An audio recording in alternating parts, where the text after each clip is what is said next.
Good morning guys. I think आपने जो पहले मैंने कराया था रैशनल में नंबर सिस्टम के अंदर उसकी आपने प्रैक्टिस की होगी और आपने वो सारी चीजें समझी होंगी। अगर डाउट है तो हमें फिर पूछ लीजिए।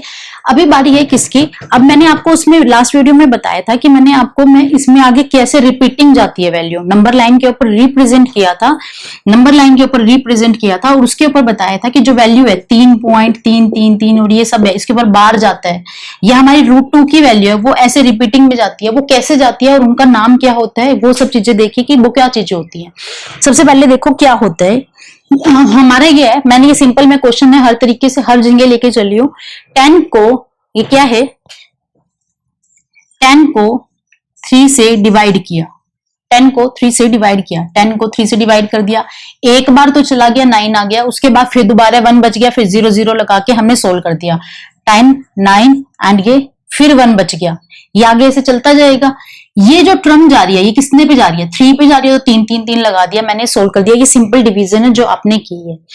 फिर क्या किया मैंने, क्या किया 7 को 8 से डिवाइड किया। क्या किया 7 को 8 से डिवाइड किया। पहले मैंने क्या किया, पहले मैंने न्यूमरेटर बड़ा लेके देखा, फिर मैंने न्यूमरेटर छोटा लेके देखा। ठीक है, अब छोटा कितना है, सिर्फ 1 का डिफरेंस है, 1 का डिफरेंस इन दोनों में, ये ठीक। जब ये मैंने ऐसे सोल्व करके देखा, पूरा डिवीजन करके देखा, तो ये हमारा प्रॉपर खत्म हो चुका है। यहाँ पे हमारा रिमाइंडर क्या आता है, 0 या क्रॉस कुछ भी लगाओ। फिर मैंने एक और टर्म लेके देखी, वो देखी मैंने 1/7, 1/7। अब इसके अंदर क्या है, इसके अंदर न्यूमरेटर है वो बहुत छोटा है, इन दोनों में जो डिफरेंस है वो बहुत छोटा है। अब ये सब चीजें क्या है, क्यों लिया मैंने, किस लिए बता रही हूँ। क्वेश्चन हर तरीके का आ सकता है, ऐसे भी ऐसे भी ऐसे भी। अब इनको रैशनल में इरेशनल में कैसे डिफरेंशिएट करते हैं, कैसे ये चीजें चेंज होती हैं, कैसे इन टर्म को यूज करते हैं, क्योंकि मैथ तो सिंपल नहीं है, सिंपल है तो कैसे है, कैलकुलेशन पार्ट है, कैलकुलेशन पार्ट के लिए अब ये सारी चीजें कैसी हैं, इनको एक सिंपली तरीके से सीखना समझना, ये सब चीजें देखो क्या चीज है। ये देखो सबसे पहले बारी है इसकी 870, ये खत्म हो गया, क्या मैं इसको टर्मिनेट बोल सकती हूँ, ये नंबर यहां खत्म हो गया, क्या इसको मैं टर्मिनेट बोल सकती हूँ, एंड बोल सकती हूँ, क्योंकि ये क्वेश्चन यहां खत्म हो गया, इसका नाम हो गया टर्मिनेट। टर्मिनेट एंड बोल सकती हूँ, खत्म हो चुकी है यहाँ पे। इससे वर्ड बनता है टर्मिनेट से टर्मिनेटिंग, टर्मिनेटिंग, ये सुना है ना, खत्म हो गया टर्मिनेट कर दिया, क्लास खत्म हो गई टर्मिनेट कर दी, नो क्लास खत्म नहीं। जैसे किसी कोई बच्चा स्कूल में शरारत करता है, बहुत ज्यादा शरारत करता है, तो टीचर है उसे क्लास से निकाल देती है, वो टर्मिनेट कर दिया, निकाल दिया। ज्यादा ये करता है, किसी को मार कुटाई कर दिया, कुछ कर दिया, ऑफिस से प्रिंसिपल ने उसको रेस्टिगेट कर दिया, रेस्टिगेट कर दिया, टर्मिनेट कर दिया, खत्म कर दिया, काम खत्म कि अब दूसरे स्कूल में एडमिशन कराओ, तो टर्मिनेट, क्योंकि अब ये क्वेश्चन यहाँ आगे कुछ नहीं हो सकता, ये सब चीजें ये टर्मिनेट हो गया। ठीक है, अब बारी आ रही है इसकी 3/3 की, ये क्या हो रहा है, ये टर्मिनेट हो रहा है, नहीं हो रहा, तो मैं इसका नाम क्या दे देती हूँ, नॉन टर्मिनेटिंग। ये टर्मिनेट नहीं हो रहा ना, क्योंकि ये टर्मिनेट कैसे हो सकता है, क्योंकि इसके अंदर तो रिमाइंडर अभी भी बचा और ये दोबारा रिपीट होता जाएगा, रिपीट तो रिपीट हो रहा है, तो इसलिए मैंने इसको रिपीट बोल दिया। अब मैथ में रिपीट ना बोल के, क्योंकि रिपोर्ट तो बहुत सिंपल लग रहा है, इसको मैं बोल देती हूँ रिकरिंग। ठीक है, ये नॉन टर्मिनेटिंग एंड रिकरिंग हो गया। अब ये देखो, अब ये क्या है, इसके अंदर 1/7 के अंदर, इसके अंदर जब मैंने ये बार लगाया, ये देखो जब ये रिकरिंग के अंदर 3.33 एंड 3, मैंने आपको बताया था हम नॉर्मली जो डिजिट लिखते हैं वो 3 तक लिखते हैं, पर जैसे किसी सॉल्यूशन में मैंने जैसे आपको ये चीज बताई थी नंबर लाइन के ऊपर, जैसे मुझे ये रिप्रेजेंट करना है, जैसे मेरे को इरेशनल नंबर है कहीं तक सोल्व करना है, तो वो हम अप टू 5 डिजिट तक करते हैं, वरना हम जो नॉर्मली लिखते हैं वो हम 3 डिजिट तक लिखते हैं लास्ट। और ये भी बताया था कि जितनी आगे डिजिट होती है वो मैटर नहीं करती कितनी है, अगर हम 0 लगा के भी 3 3 3 लगाते हैं तो हम 3 डिजिट तक लिखते हैं, तो 3 लिख के इसके ऊपर मैंने लगा दिया बार, क्योंकि ये तो खत्म ही नहीं होने वाला, तो 3 टर्म लिख के इसके ऊपर मैंने बार लगा दिया। ये जो रिपीटिंग आ गया इसलिए मैंने इसको रिपीटिंग लिख दिया, ये बार लगा दिया 3 के ऊपर। यहाँ पे किस पे है, एक ही टर्म में वो रिपीट हो रही है। अब बारी है इसकी है, ये खत्म हो रहा है, नहीं हो रहा, इसका नाम भी क्या आ जाता है, नॉन टर्मिनेटिंग। किसका नाम है, इस वाले का। अब क्या इसके अंदर रिपीटिंग हो रही है, ये तो सारी अलग अलग है, रिपीट तो हो ही नहीं रही है। पर क्वेश्चन आगे देखो सोल्व करके, जब मैंने 10 था यहाँ 7 30 20 आ गया, मेरा 10 आना चाहिए दोबारा है, 10 कहाँ आया, आ गया आ गया आ गया, यहाँ आ गया, ये मेरा 10 आ गया। अब 10 के बाद ये दोबारा 7 पे जाएगा, फिर दोबारा सोल्व हो जाएगा, यानी कि 10 के बाद इसके अंदर दोबारा आएगा 4 2 8 5 7। अब दोबारा हम इसको सोल्व करेंगे, सेम यही प्रोसीजर जाएगा और ये जाएगा। अब इसके केस के अंदर हमें कहां पे लगाना है मार्क, ये क्या है, रिपीटिंग है, रिपीटिंग के लिए रिकरिंग। अब बारी आती है कि इसके अंदर बार कहां पे लगेगा, इसके अंदर बार लगेगा 0.42857, इसके लगेगा पूरे के ऊपर बार, क्योंकि ये 6 नंबर, ये डिजिट रिपीट नहीं है, इस नंबर के बाद रिपीट है, तो इन 6 के 6 नंबरों के बाद बार लगेगा। ये मैटर नहीं करेगा कि हाँ 3 डिजिट लिखनी है या 5 डिजिट लिखनी है, जितने नंबर के बाद रिपीट है वो। अब ये बारी आती है, ये तो चलो 6 नंबर थे हमने लिख दिए, अब जहां 6 नंबर ना होके 10 नंबर हो, 12 नंबर हो, 16 नंबर हो, तो उस केस में क्या करें, क्या 16 के 16 नंबर लिखें, याद किसको रहेंगे, और 16 नंबर तो क्वेश्चन सोल्व कैसे करेंगे, उसके लिए तरीके हैं, और उसको सॉल्यूशन के लिए देखो क्या चीज है। जो मैंने अभी आपको बताया वो बताया मैंने आपको रिपीटिंग फॉर्म में, कि हमारी जो टर्म है वो रिपीटिंग फॉर्म में है, इस फॉर्म में है, या हमारा जो रिमाइंडर है वो खत्म हो चुका है, उसके ऊपर वो रिपीट नहीं हो रहा है, या ऐसे, या मैंने ऐसे बताया 1 4 2 8 5 7 ऐसे बताया, ये सब चीजें। अब इसके केस में था कि ये सब रिपीट हो रही थी, अब इसके केस में √2 के केस में ये तो अप टू सोन चली जा रही है इन्फिनिटी तक, ये खत्म ही नहीं होगी, रिपीट कहां से होगी, रिपीट नहीं हो रही है। देखो 1 2 आया पर एक सीरीज में, एक सीक्वेंस में नहीं आया, मतलब इसके बाद जैसे 1 4 2 5 7 ही आना है दोबारा रिपीट होके भी, यही आना है, इसके अंदर ऐसा कहीं पे भी कुछ भी नहीं आएगा, कोई रिपीट नहीं होगा, 1 2 3 तो दोबारा आएंगे पर वो एक सीरीज नहीं आएगी रिपीट होने के लिए। तो इन केसेस में क्या करना है, इन केसेस में हम लेते हैं अप्रोक्स वैल्यू, ना कि जैसे मैंने अभी आपको बताया कि √2 की वैल्यू हम अप्रोक्स लेते हैं। कैसे लेते हैं √2 की वैल्यू, √2 की वैल्यू जैसे मैंने कहा कि √2 की वैल्यू लेते हैं 1.41, √3 की वैल्यू लेते हैं 1.71। ये हम कैसे लेते हैं, कहां से लेते हैं ये हम अप्रोक्स वैल्यू, जब ये वैल्यू आती है, ये इस तरीके की वैल्यू आती है, इस तरीके की वैल्यू आती है, इन तरीके की वैल्यू को लिए हम एक स्पेसिफिक रूल नहीं बना सकते, साइंटिस्ट ने अभी कोई रूल नहीं बनाया है, पर इसको इजीली सॉल्व करने के लिए, इजीली रिमाइंडर्स के लिए, अपने कैलकुलेशन में यूज करने के लिए साइंटिस्ट ने क्या किया, 5 टर्म, स्टार्टिंग की 5 टर्म, इनको सोल्व किया, इनको सोल्व किया और वहां से वैल्यू निकाल दी 1.41 अप्रोक्स,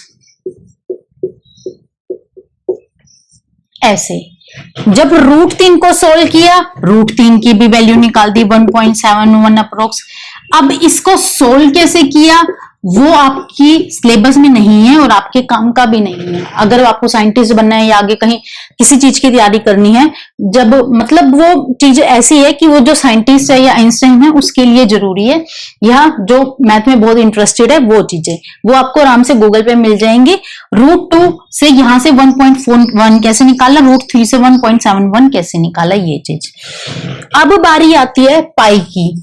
पाई की 3.114 कैसी होती है।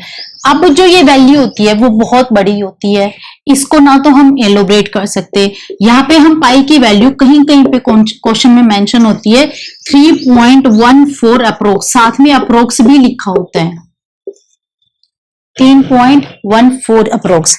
अब कहीं पे जहां पे हमें ये वैल्यू मेंशन नहीं की होती, हम पाई की वैल्यू लेते हैं 22/7। जब 22/7 हम इसको डिवाइड करते हैं तो इसकी वैल्यू और इसकी वैल्यू में ज्यादा फर्क नहीं आता, 3.14 तक सेम आती है। उसके बाद से मतलब 1-2 टर्म का कुछ फर्क आता है, जैसे यहाँ पे 1-5 हो गया तो यहाँ पे 1-2-3 कुछ आ गया। स्टार्टिंग की 3 डिजिट सेम रहती है, उसके बाद चेंज होता है कुछ। तो इसलिए हम ये जो वैल्यू लेते हैं, हम पाई की वैल्यू हमसे कोई पूछता है तो हम क्या बोलते हैं, हम वैल्यू बोलते हैं 3.14 या 22/7।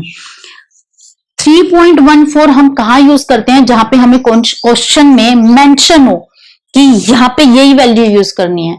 अदरवाइज हम 22/7 यूज करते हैं पाई की वैल्यू। ठीक है, ये कैलकुलेशन करने का तरीका हो गया और ये हमारे ट्रिक पता चल गई कि हमें ये कैसे यूज करना है कैसे नहीं। अब इन सब की वैल्यू हमें याद नहीं रह सकती कि ये सारी वैल्यू और ये सब वैल्यू हमें याद नहीं रह सकती कि क्या है किसकी वैल्यू क्या नहीं है। आप √2 की, √3 की एंड √5 की वैल्यू याद रखिए, ये 2 पॉइंट समथिंग कुछ आती है। ठीक है, अब जो ये वैल्यू आती है, ये सारी चीजें वैल्यू आती हैं, ये सब वैल्यू आती हैं, ये मैं ऐसे कैसे निकाल रही हूँ कि इरेशनल नंबर में इन्हीं की वैल्यू आएगी, ऐसे कैसे आएगी, कैसे पता चलता है ये चीज हमें, ये देखो इसके लिए कुछ मेमोरी काम करेगी, कुछ थोड़ी सी रोट मेमोरी चलेगी। रोट मेमोरी कैसे, थोड़ी सी ट्रिक याद करनी पड़ेगी। देखो कैसे, जो आपके स्क्वायर रूट होते हैं जो परफेक्ट होते हैं, एक होते हैं नॉन परफेक्ट। स्क्वायर रूट हो गए, एक परफेक्ट हो गए 5, मतलब 25 है, इसका बन गया 5। अब बारी है 23 की।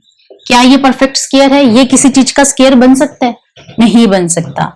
√15 की, ये क्या किसी का स्क्वायर बन सकता है? 5 और 3 का अलग से रूट आ सकता है? नहीं आ सकता। ऐसे स्क्वायर रूट जिनका परफेक्ट स्क्वायर नहीं बन सकता, जो सोल्व नहीं हो सकते, इस पर रूट की वैल्यू आती ही आती है, वो हमारे सारे के सारे नंबर जाते हैं इरेशनल के अंदर। वो सारे नंबर किस में जाएंगे? इरेशनल के अंदर। अभी आपसे कोई डायरेक्ट क्या पूछ ले, जैसे आपसे कोई डायरेक्ट ये पूछ ले √27, क्या ये इरेशनल नंबर है? 27 इरेशनल नंबर है। इसके आगे ये जो डबल लगा रखा है, इसका मतलब क्या होता है? स्क्वायर रूट, यानी कि 2 की पावर। स्क्वायर रूट लगा है तो ये इरेशनल नंबर नहीं है, क्योंकि 27 को क्या करेंगे? 3 एंड 9 तो सोल्व हो गया 3। इस √3 का क्या करोगे? ये √3 सोल्व नहीं हो सकता, इसलिए ये क्या नंबर जाएगा? इरेशनल। अगर हमसे पूछ ले क्यूब रूट कितना हो, अगर √27 का क्यूब रूट यानी कि 3 लगा दें तो कितना बनता है? 3। कितना बनता है? 3। 3 को हम लिख सकते हैं 3/1, तो ये क्या है? एक प्रॉपर रैशनल नंबर है। अब क्वेश्चंस कहां आते हैं? अब क्वेश्चंस बनते हैं इस तरीके से कि कहां पे वो चीज रैशनल है, कहां इरेशनल है। मैंने आपको रिकरिंग, नॉन रिकरिंग ये सब बता दिया। अब ये देखो, सबसे पहले मैंने आपको टर्म बताई थी रिकरिंग एंड नॉन टर्मिनेटिंग, ये टर्म मैंने आपको बताई थी। अब बारी है कि ये चीजें कहां से आएंगी। जब ये टर्म ऐसे खत्म ही नहीं हो रही है, खत्म नहीं हो रही है, तो इसका मतलब ये क्या बन गया? Non terminating. स्पेलिंग देख लेना, हो सकती है गड़बड़ हो। उसके बाद क्या है? ये जो टर्म है ऐसे, ये रिपीट कहीं हो रही है? नहीं हो रही है। तो रिकरिंग मतलब रिपीट, और नॉन रिकरिंग यानी कि नॉन रिपीट, नॉन रिकरिंग। ये जो टर्म इस तरीके की आएंगी वो नॉन टर्मिनेटिंग होंगी, नॉन रिकरिंग होंगी, ये सब। इन केसेस के अंदर हम क्या करेंगे? हम लेंगे अप्रोक्स वैल्यू और ये सब कुछ। अब जैसे ये वैल्यू ले रखी है, अप्रोक्स ले रखी है, कुछ भी निकाल रखी है, अब हमें क्या करना है? हमारे पास कोई भी नंबर दे रखा है, हमें वो किसकी फॉर्म में बनाना है? जैसे हमारे पास कोई नंबर दे रखा है 0.333, ये हमें रैशनल के फॉर्म में बनाना है। हमारे पास मैंने नंबर बताया था कि ये नंबर है हमारे, कैसे 10 को 3 से डिवाइड कर दिया, ठीक है, ये रैशनल नंबर है। पर इसको डिवाइड करने के बाद क्या आया था? 3 3 3 3 आया था। अब हमें ये ना देके हमें ये कह दिया कि ये वाला क्वेश्चन है ऐसे, इसको चेक करो ये रैशनल है और या नहीं है, रैशनल, पॉसिबल और नॉट, इज दैट रैशनल और ए नॉट। इस तरीके से, हर तरीके से आ सकता है, रैशनल और ए नॉट, ये चीज हमें चेक करनी है कि क्या है। इस तरीके से हमें क्वेश्चन आ रखा है। ये क्या है? रिपीटिंग है ऐसे। ये रिपीटिंग नेचर में बता रही हूँ कि कैसे क्वेश्चन सोल्व होते हैं, रिपीटिंग वाले में भी, विदाउट रिपीटिंग वाले में भी। आपके क्वेश्चन ऐसे हैं, विदाउट रिपीटिंग वाले में तो जो आपके सॉल्यूशन आएंगे, मतलब ऐसा था 0.875, इस पॉइंट को हटा के 1000 बन गया, ये सिंपल कट कर दिया, जो भी आएगा वो आपका रैशनल नंबर के फॉर्म में आएगा, वो आपका रैशनल सीधा आ गया। अब इस केस में जहां पे रिपीटिंग है, उस केस में क्या करें? देखो क्या करते हैं, उसके अंदर चलती है सपोज की कंडीशन। सपोज की कंडीशन हम कहां करते हैं? किसी चीज को सोल्व करने के लिए, इजिली सोल्व करने के लिए। ये देखो हमारे पास ऐसे दे रखा है क्वेश्चन, मैंने ये सिर्फ रिपीटिंग था इसलिए मैंने रिपीटिंग वाला ले लिया, रिपीटिंग वाला ले लिया। अब ये देखो रिपीटिंग वाले में क्या है, इसके अंदर ये रिपीटिंग वाला था, रिपीटिंग वाला ले लिया। क्या करा मैंने, जितना भी जो भी हमारे पास नंबर होगा उसको मैं एक्स सपोज कर लूंगी, जो भी नंबर हमें मेंशन होगा उसको हमने एक्स सपोज कर लिया, ऐसे के ऐसे, ठीक है। अब इसके बाद आफ्टर दैट इसके बाद क्या करूं, ये देखो ये आपको पता है कि ये नंबर एक डिजिट के बाद रिपीट हो रहा है, कितनी, एक डिजिट के बाद, हर डिजिट के बाद रिपीट हो रहा है। तो अगर आप इसको 10 से भी मल्टीप्लाई करोगे तो भी काम चल जाएगा। तो मैंने यहाँ क्या किया, मैंने 10 से मल्टीप्लाई कर दिया, 10x बन गया, 10 से मल्टीप्लाई की 3.333 ऐसे आ गया। अब मेरे को क्या करना है, मेरे को ये सब चीजें खत्म करनी है, पॉइंट वाली चीजें खत्म करनी है। तो मैंने क्या किया, ये इसके बाद बार था, क्या किया मैंने इसको एक्स सपोज किया था, मैंने इसकी जगह एक्स रख दिया। ये मैंने एक्स सपोज किया था तो एक्स रख दिया इसकी जगह मैंने। तो ये क्या करा, 10x 3 + x 9x और सोल्व कर दिया। अब ये चीजें यहाँ पे जहां सबसे ज्यादा कंफ्यूजन आती है वो आती है इस स्टेप के अंदर। ये मैंने क्या किया, ये देखो जहां पे टर्म कितने के टर्म के बाद रिपीट हो रही है, एक टर्म के बाद 3 3 3, हर टर्म के बाद रिपीट हो रही है, इसको मैंने 3 से मल्टीप्लाई कर दिया। अब वो भूल जाओ कि क्या चीज है क्या नहीं, हमारे पास सिंपल क्वेश्चन क्या है, ये क्वेश्चन है, इसे हमें ये चेक करना है कि रैशनल है या इरेशनल है, हमें ये चेक करना है।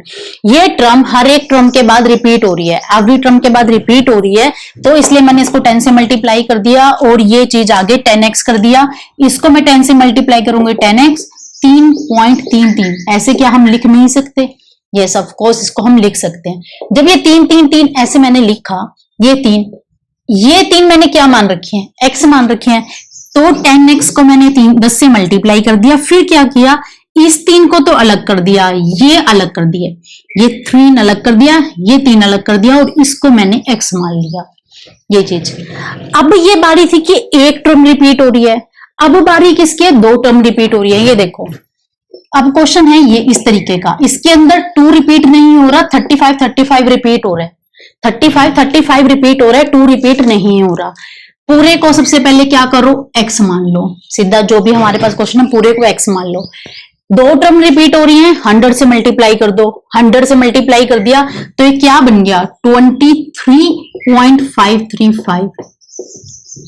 100 से मल्टीप्लाई किया तो यही बन गया ना, आगे की 2 डेसिमल है वो आगे आ गया और वो पीछे आगे, डेसिमल में यही होता है। फिर क्या किया, ये क्या थी वैल्यू 235 और हमारे पास क्या बना है 5 बना है, तो क्या करना पड़ेगा, हमें कॉमन क्या लेना पड़ेगा 23.3। यहां हमारी वैल्यू क्या बन रही थी 3 कॉमन लेना था, 3 ले लिया। यहाँ पे क्या है 100x 23.535 था, इसको मेरे को 2 बनाना पड़ेगा तो इसलिए मैंने 23.3 बाहर ले लिया और ये मेरा बन गया सेम, ऐसे ये ऐसे बन गया। ये मेरा क्या है, x है, ये मेरा x है, ये मैंने ऊपर पहले सपोज कर लिया। ये मेरा 100 से मल्टीप्लाई हो गया तो ये जो टर्म है ऐसी ये आ गई, इस 100 में से x माइनस कर दिया 99 आ गया, ये इधर हो गया, पॉइंट हटा के मैंने इसका 10 लगा दिया और 99 में नीचे ले गई, 100 हो गया। अब ये क्या रैशनल फॉर्म में है, यस ये रैशनल फॉर्म में है और ये इज दैट ए रैशनल, ये रैशनल है, ये भी रैशनल है, ये भी रैशनल है, जिसको हम रेशियो की फॉर्म में फ्रैक्शन की फॉर्म में लिख सकते हैं वो हमारा रैशनल है। तो ये चीज हमें सोल्व करनी थी। अभी ये जो क्वेश्चन है इस तरीके के क्वेश्चन है, इस तरीके के क्वेश्चन बहुत आते हैं और इस तरीके के क्वेश्चन में ना एक बार प्रैक्टिस चाहिए, उसके बाद कभी प्रॉब्लम नहीं आएगी। उसके बाद इसके अंदर इसके बाद जो आपका बचता है वो हमारी अभी जो टर्म बचती हैं वो हमारे बचते हैं इरेशनल के ऊपर। आपने रैशनल के ऊपर कैलकुलेशन कर ली है और इरेशनल के ऊपर आपकी कैलकुलेशन रहती है। कैलकुलेशन कौन सी रहती है, वही plus minus multiplication and division, वो सारी आपकी इरेशनल के ऊपर रहती है। तो वो हम करेंगे नेक्स्ट वीडियो के अंदर। अभी इसके लिए इतनी प्रैक्टिस कीजिए, अगर कोई डाउट है हमें पूछिए। And thank you for your watching.